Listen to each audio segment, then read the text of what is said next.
Varicose వ్యాధితో బాధపడుతున్నారంట. తక్కువ ఖర్చుతో ట్రీట్మెంట్ కావాలి అనుకుంటే ఎవిస్ హాస్పిటల్ని సంప్రదించండి. నమస్తే రమ్మగారు. నమస్తే. మంచి చందమామ కథ ఒకటి చెప్పండి అండి. పూర్వం అట పాషాణుడు అని పేరున్న ఒకడు వేటగాడు ఉండేవాడు.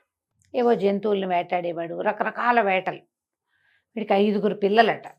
వీడికి ఎంతసేపు తన పేరు తెచ్చుకుందాం, తన గొప్ప పేరు రావాలి, అలాంటి ఫీలింగ్సే ఉండేవి. కానీ భార్య భర్త, భార్యలు, తన పిల్లలు, వాళ్ళ సంతోషము అవి పెద్ద పట్టించుకునేవాడు కాదు.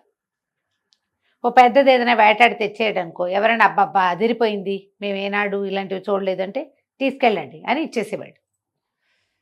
ఇంట్లో పెళ్ళాం పిల్లలు, వీళ్ళ తిండి తిప్పలు అవి లేవు, గొప్పకి చేసేవాడు అనమాట. ఎప్పుడు అదే గొప్ప. పిల్లలు ఎప్పుడు అవస్థపడేవాళ్ళు అతని గొప్పలతోటి. గొప్ప కోసమే వీళ్ళతో పని చేయించడము, గొప్ప కోసమే అన్ని చోట్లకి తీసుకెళ్ళటము, అన్నీ గొప్ప కోసమే. అక్కడ వాళ్ళు చిన్నపుచ్చుకున్నా వాడికి పట్టేది కాదు, తన గొప్ప ఉంటే చాలు. ఓకే. అయితే ఇలాంటి లక్షణాలు ఉన్న వాళ్ళు కనిపిస్తారు. గ్రాండియర్ ప్రదర్శన కోసం పిల్లల్ని పెళ్ళాన్ని ఇబ్బంది పెట్టేవాళ్ళు. ఒకనాడట వాడికి కాల్లో ఒక సౌండ్ వినపడింది, ఒక వాణి, అదృశ్యవాణి. ఏమని? ఓ పాషండుడా, ఎన్నాళ్ళు ఇట్లా పెళ్ళాం పిల్లల్ని కాల్చుకు తింటావు? నీకు మంచి అవకాశం ఇస్తాను, చిలుక సరస్సుకి వెళ్ళు. చిలుక సరస్సు చాలా పెద్ద సరస్సు, రావి మండతోటి నీళ్ల మీద కొడుతూ ఇదిగో నేనని ఒక మంత్రం చెప్పించా. ఈ మంత్రం చెప్తే అప్పుడు జరిగే విచిత్రాన్ని చూడు అని కళ్ళలో చెప్పింది.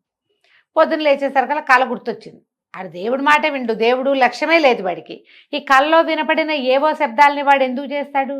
కానీ విడవకుండా ప్రతిరోజు అదే కళ వచ్చేదిట. ఓ పాషండుడా, పాషాణుడా, ఎన్నాళ్ళు పెళ్ళాం పిల్లల్ని ఇబ్బంది పెడతావు? చిలక సరస్సుకెళ్ళు, రావుమండ పట్టుకెళ్ళు, ఈ మంత్రం చదువు, నీకు కావలసింది దొరుకుతుంది అని మళ్ళీ మళ్ళీ మళ్ళీ మళ్ళీ 10 రోజులు వచ్చింది కళ. 11వ రోజు రోజు ఇదే వస్తుంది ఏంటి, ఏమిటో చూద్దామని తన వాకిట్లో నుంచి రావి చెట్టు నుంచి ఒక రావిమండ విరుచుకుని ఆ చిలక సరస్సుకి వెళ్ళాడు. వెళ్ళి ఏం చేశాడు? చిలక సరస్సు వీడు వెళ్ళేసరికి అక్కడ పిట్ట పురుగు లేదు, ఎవ్వరు లేరు. గట్టు మీద కూర్చున్నాడు. ఈ మధ్యలో ఈ రావి మండ పుచ్చుకొని ఆ నీళ్ళ మీద ఇట్లా ఇట్లా రాస్తూ కొడుతూ, నీళ్ళ మీద కొడుతూ మంత్రం కళ్ళలో 10 రోజుల నుంచి చెప్తుందిగా ఏదో మాట, ఆ మంత్రాల మాటలు అనడం మొదలుపెట్టాడు. 10 సార్లు 12 సార్లు అనేసరికల్లా ఈ వీడు కొడుతున్నాడుగా. మామూలుగా మనం నీటిలో ఏదైనా ఇట్లా కొట్టంగానే అదేమవుతుంది, నీరు ఇట్లా తెరలు తెరలు తెరలుగా సుడిలాగా కనపడుతుంది. అవును, తెర కదులుతుంది, మధ్యలో సూడేలే కనపడుతుంది కదా. ఆ కదులుతున్న తెరల్లోంచి ఇట్లా సుడిగుండం గిర గిర గిర గిర తిరిగిపోయి అందులోంచి ఈ నదీ సరోవర దేవత ఒక సర్పరూపంలో బయటకు వచ్చిందట.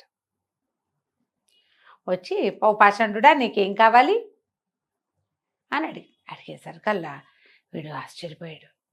ఏమిటి ఇట్లా వస్తుందా? కల్లో చెప్పి మరీ వచ్చిందే జేజీ. సరే అన్నాడు, నాకు బోల్డ్ అంత డబ్బు కావాలి, బోల్డ్ అంత పేరు కావాలి, నాలాంటి వాడిని నేనే అనిపించుకోవాలి, అదే కోరిక.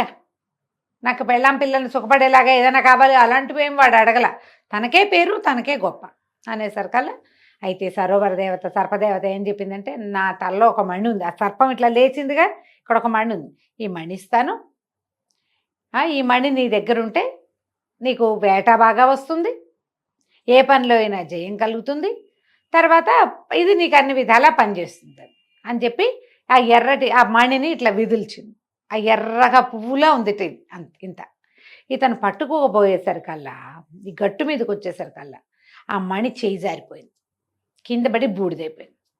అయిపోయేసరికల్లా అర్రే ఇంత పని అయిందే అని వలవలా ఏడిస్తే సర్పదేవత ఏం చెప్పిందంటే, కంగారు పడకు, బూడిదే నీకు కావాల్సింది, దాన్ని అలాగా ఎత్తుకో, పొట్లం కట్టి నీ దగ్గర ఉంచుకో.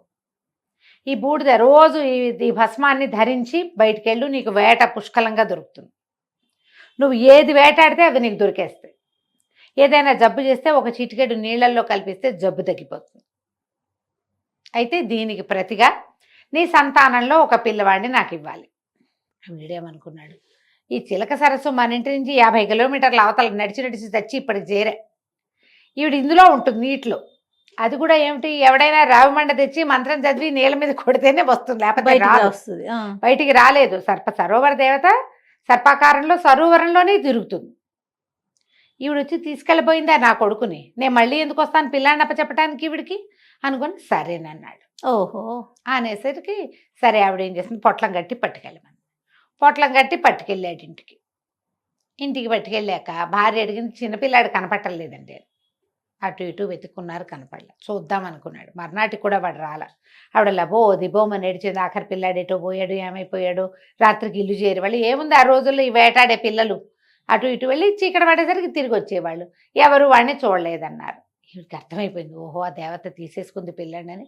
పోనీలేవే ఇక పుట్టబోయారా పిల్లలు, ఊరుకో పర్వాలేదులే అని పెళ్ళాన్ని ఓదార్చాడు. మర్నాడు ఆ విభూది ఇంత పెట్టుకుని వెళ్తే లేళ్ళు వేటాడాలంటే డజన్ దొరికినాయి వాడికి. అంతా డబ్బే. అందరూ అబ్బా ఓహో అన్నారు. వేటగాడంటే వీడన్నారు. అవన్నీ మోసుకొచ్చాడు. అమ్మినంత అమ్మారు, తిన్నంత తిన్నారు. ఎవరికో ఒంట్లో బాగుండకపోతే నేను తగ్గిస్తానని ఒక నలకంత భస్మం కల్పిస్తే వాళ్ళకి అనారోగ్యం తగ్గిపోయింది. ఓహో అన్నారు వీడిని. గొప్ప జరగ్గా అయిపోయింది భస్మం. అది ఎంత ఉంది, ఇంత. ఎన్నాళ్ళు వస్తుంది? రోజు పెట్టుకుంటావు, రోజు ఎవరో ఒకళ్ళకి నీళ్ళల్లో వేసిస్తావు, పోయింది. మళ్ళీ సరోవర దేవత దగ్గరికి ఒక రావు మండ పుచ్చుకుని వెళ్ళాడు. ఆవిడ బయటకు వచ్చింది. ఇంకో పిల్లాన్ని ఇస్తావా మరి అని. సరేనని ఒప్పుకున్నాడు. 4వ పిల్లాన్ని తీసేసుకుంది సరోవర దేవత. ఇట్లా ప్రతిసారి వీడు రావటం, ఓ పిల్లాన్ని అప్పచెప్పటం. 5గురు పిల్లల్ని అప్పచెప్పేశాడు. చివరికి పిల్లలు లేరంటే మీ ఆవిడని ఇవ్వమంది. పెళ్ళాన్ని కూడా అప్పచెప్పేశాడు.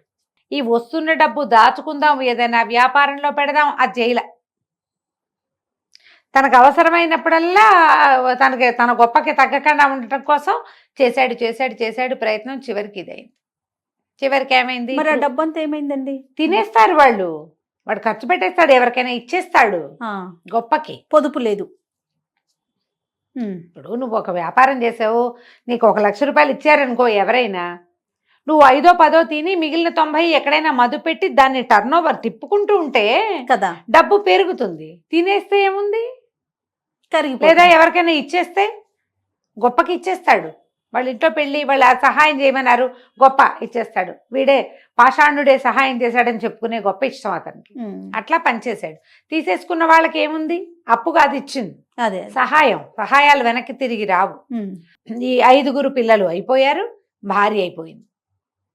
ఇక ఆవిడకి సరోవర దేవతకి ఇచ్చి తెచ్చుకోవడానికి ఏమీ లేవు వీడి దగ్గర. డల్గా ఉన్నాడు. వేటకెళ్తే ఏ వేట రాదు, పడదు. చేపలు పడదామన్నా రావు. చాలా దీనంగా ఉన్నాడు. ఊళ్ళో వాళ్ళంతా వేటకారం చేసేవాళ్ళు. ఇట్లా డబ్బులు వదిలేసుకున్న వాళ్ళు అంటే చులకనగా ఉంటుంది. వాడి మంచితనం మీద ఎవ్వరికి ఆసక్తి ఉండదు. వాడి తాలూకు గొప్పల మీద అనాసక్తి వెక్కిరింతా ఉంటుంది. సహాయాలు పొందుతారు కానీ మర్యాద ఇవ్వరు. చులకనగా ఉంటుంది. చులకనే. అయితే ఏమైంది, ఇతను ఎక్కడి నుంచో నడిచి వస్తున్నాడు. ఏమీ దొరకలేదు. నడిచి వస్తుంటే ఒక చక్కటి గుండ్రటి మడుగు ఒకటి కనపడింది.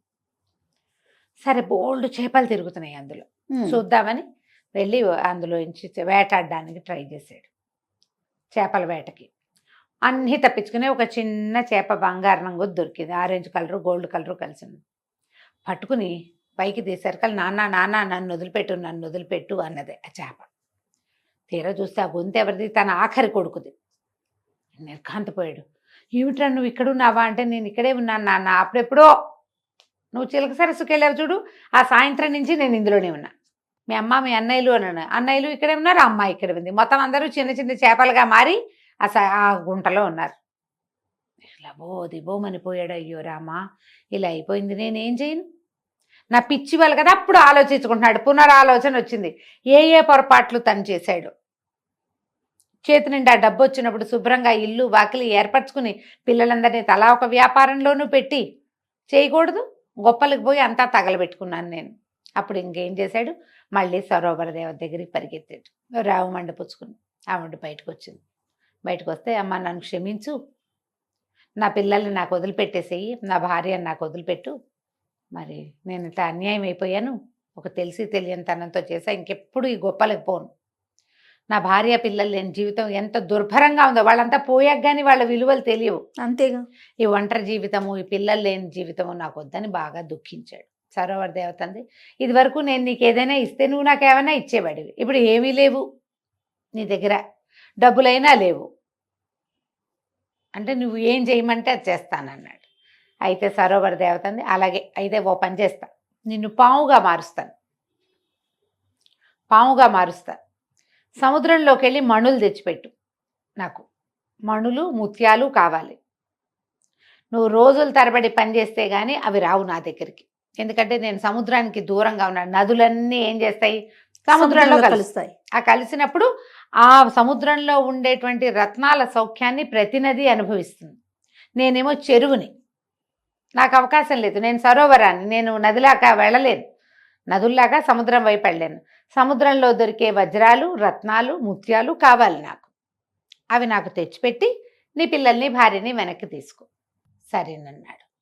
సరేనని పావుగా మార్చింది వీడిని.